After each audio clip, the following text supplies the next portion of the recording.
Welcome back to Heaven to Betsy Conversations About Life. Today we're going to continue on with part 2 of your toolbox for your brain in the H.E.L.P series, Healthy Educational Lessons. Now we're going to say for people. I promised you I would let you know my rating scale for my Parkinson's symptoms for today so you know what to expect when I'm talking. Right now, at this moment, I'm a 2. I'm doing much better this morning. It is morning, I had a good night's sleep, and my meds are working. So here we go. Let's get started. So a quick review from last time is that last time we talked definitely about intelligence and knowledge and how they need to work together. We also spoke about attention and memory in the different parts. And I will get into each one in more detail. But today I want to really quickly talk about the rest, the next 5 key elements that you need, or foundational skills that you need for learning. Okay? And there are foundational skills and critical skills that we could all use, young and old. Before we get started, would you please like, subscribe, share, and ring the bell? It really would help us so much reach more and more people. Thank you so much. All right, let's get going. So, as I mentioned, we've got your intelligence side, which is your cognitive skills and your ability to learn. It's how you learn. Knowledge base is what you learn in school. It's your subjects, anything you learn or read or take in, any experiences, so on and so forth. Now we're going to get into the next 5 key elements for learning. The 5 key foundational skills for learning, starting with processing speed. Your processing speed is probably the hardest one to work with, but it's so important.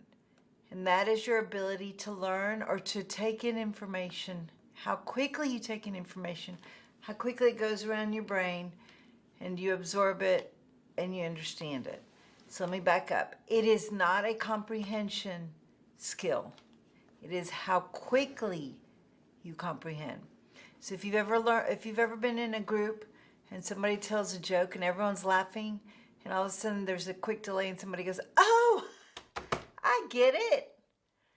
That just means they get it. It just took them a little longer for that information to get through their brain to process so that they can understand what they're getting.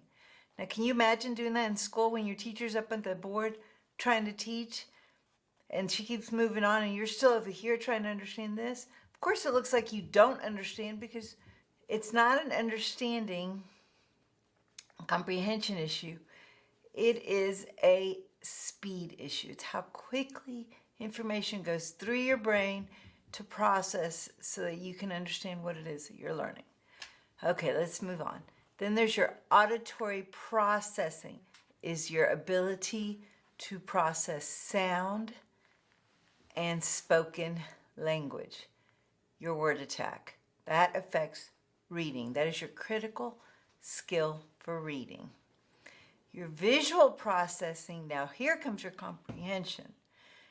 And truth be told, that's my weakness, unfortunately. So I always had a hard time understanding what I was reading. That's why I don't like reading thick books. I'm also dyslexic, so that doesn't help. And I have Erlen syndrome. That is your ability to process things in your brain. Think of your projector in your brain or your movie in your brain. So how do you see things that you process? Do you have a chalkboard in your brain? Do you have a whiteboard in your brain? Is it black and white? Is it in full color? How detailed is it? So when you're reading a book, and you probably know some people like this, that love to watch a movie after they read a book, and then there's definitely those people that don't like to see a movie after they read a book. Why is that? That's because they're able to process their own information as they read their book, and they don't like the director's perspective of how they interpret that book, because they have their own interpretation. Someone like me who has weakness in visual processing, I need that movie to be able to understand what they meant. Oh, that's what they meant the main character was wearing, or that's what they meant was going on with the antagonist, blah, blah, blah. So that is your visual processing. That is your pictures in your brain, and your movies in your brain, and your images in your brain. That can affect spelling And that definitely affects comprehension. Then there is your logic and reasoning.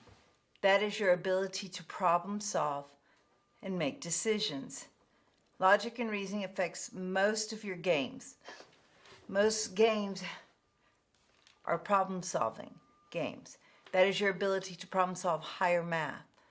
That is your ability to do the multiple steps in math and the assumed math as opposed to the concrete math, which is more memory. So that is your logic and reasoning, your problem solving skill. So then we've got the last one, which is the most important of all of them, and that's your executive function. Think of that as your traffic control center. That is your toolbox. That is how you organize everything in your brain. Where does it need to go? What function needs to work on this particular task or this particular information? And how are you going to organize it and put it into play? So I hope this helps you out as we move forward into the H.E.L.P series. We're going to get into more detail, and I will be giving you some examples as we get into the detail. I look forward to hearing from you. I would love to hear about how things are going for you. If there's any particular skill that you're struggling with, or that based on what I said to you that makes you think, oh, that's what's going on with me, I would love to hear that from you. Have a wonderful day. Please remember to like, subscribe, share, and ring the bell. Until next time, I hope you'll smile a little, pray a lot, and together we're going to get through this thing we call life. Have a wonderful day. Take care, and God bless.